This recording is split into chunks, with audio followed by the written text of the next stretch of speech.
Bonjour à tous et bienvenue sur la première vidéo du blog. Donc voilà, je me présente, je m'appelle Benini. Je vous souhaite à tous la bienvenue et aussi vous remercie d'avoir déjà visité aussi nombreux le blog. En 2 jours, je pense qu'il était ouvert. Il y a déjà plus de 150 personnes qui s'y sont précipitées, des gens de Belgique, de France, de Belgique dont je suis originaire par ailleurs, de France et aussi de Canada, des États-Unis, de Russie, enfin de partout. Donc c'est pas mal, c'est un bon début. J'espère que ça va continuer dans cette voie-là. Et donc aujourd'hui, j'aimerais bien vous présenter deux petites techniques en fait qui sont que vous connaissez peut-être déjà, que vous ne connaissez pas, ou peut-être que vous posez la question de savoir comment il était possible de faire telle ou telle chose. Donc, alors deux choses. La première, ce sera de savoir comment changer les dimensions d'une composition sans en affecter la qualité ou sans perdre de temps de rendu ou quoi que ce soit.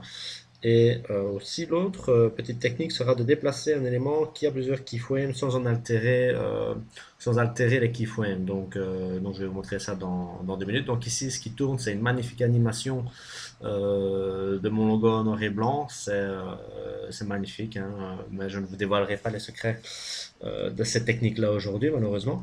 Mais sinon, ce que je peux vous montrer, c'est donc comment, en fait, par exemple, changer la taille d'une composition. Donc ici, ma composition est en HD. Donc si je vais ici dans mes composition settings, je vous voyez que je suis en 16 neuvième et c'est du 1280 par 720.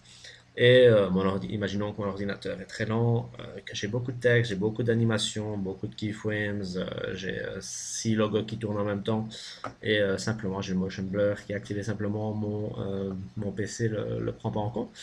Alors il y a une chose qu'il faut se rendre compte, c'est que si votre composition ne contient que du texte euh, créé à partir d'After Effects et des choses vectorisées, des éléments vectorisés, il n'y aura aucun problème. Maintenant, si votre composition contient des images au format JPEG ou autre, ou de la vidéo tout simplement, si vous travaillez avec de la vidéo, c'est pas quelque chose que je conseille car vous risquez de perdre de la qualité.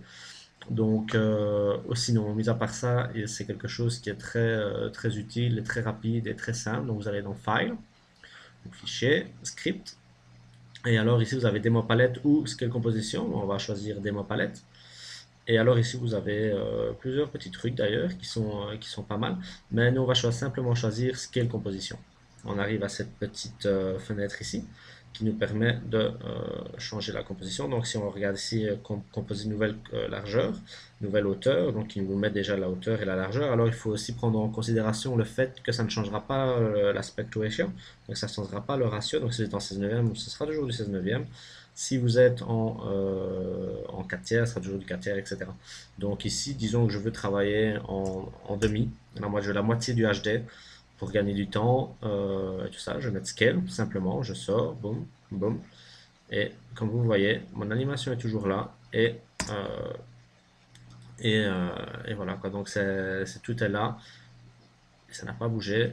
Hop, si j'avais 5 logos, ça aurait été la même chose. Si je suis dans composition settings, vous voyez bien que c'est du 640 par 360 maintenant. Et on est toujours en 16 neuvième. Et voilà quoi, disons que maintenant mon PC pourrait donc être beaucoup plus rapide lors des rendus, lors de l'animation et tout ça. Toujours en considérant le fait que je n'ai que du texte et des choses vectorisées. Encore une fois, les JPEG, je ne sais pas, vous risquez de perdre de la qualité. Sinon voilà, disons qu'une fois que j'ai fini mon projet, ben, rien ne m'empêche de retourner dans File, Script, Scale Composition cette fois-ci par exemple, et on va faire x2, donc nouvelle échelle, New Scale Factor, on va faire du 2.0, Scale, et voilà, il nous le remet hop, en HD, exactement la même composition, rien n'a changé, tout est à l'échelle, donc c'est vraiment une mise à l'échelle des éléments, hein, simplement, hein. Donc même si on regarde ici, donc scale est là 200%, je vais dans composition, settings, on est retourné dans du HD. Donc c'est une des premières petites techniques que je voulais vous montrer.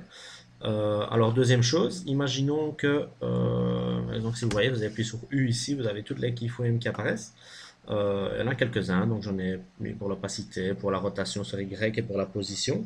Comme vous voyez ici, il est en Z, puis après une fois ici, il y a même un petit mouvement d'inertie qui vient par ailleurs de Go Machine, de Harry J. Frank. Donc, je vous conseille d'y jeter un coup d'œil. Si pas, vous m'envoyez un email. C'est des presets tout à fait gratuits et très très bien. Donc, je vous conseille de les avoir. Et ici, on a une rotation en Y. Donc voilà, donc tout ce qu'il faut, mais bien, disons que si maintenant je me dis, oh, j'aime pas trop le texte ici, je vais plutôt le descendre en bas.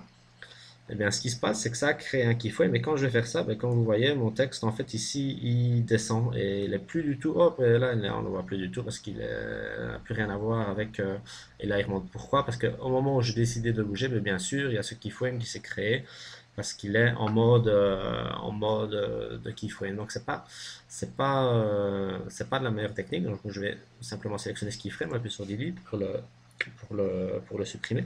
Alors, la seule chose à faire, c'est simplement de, par exemple, sélectionner la position, si vous changer la position, de se positionner sur un keyframe, n'importe lequel, ça a peu d'importance, le dernier, le premier, là où vous le sentez, et je dis, ben, je veux que mon texte apparaisse ici, plutôt qu'au milieu, je préfère qu'il soit en bas, il n'y a pas de problème. Alors maintenant, je vais le faire aller, il apparaît en bas, et il reste là, et l'animation est toujours la même. Donc si je fais un rendu maintenant, euh, l'animation donc est toujours correcte.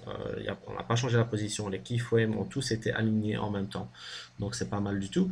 Alors pour ce qui est de l'inertie, vous voyez que vous voyez là, ça vient de, comme je l'ai dit, de Go Machine et je vous conseille d'aller jeter un coup d'œil. Si pas, vous pouvez m'envoyer un email et je peux au cas où les envoyer. Il n'y a pas de problème. Je devrais d'ailleurs le poster sur le blog. Voilà, et bien, merci beaucoup de m'avoir suivi. J'espère que ça vous a aidé. Si pas, bah, tant pis.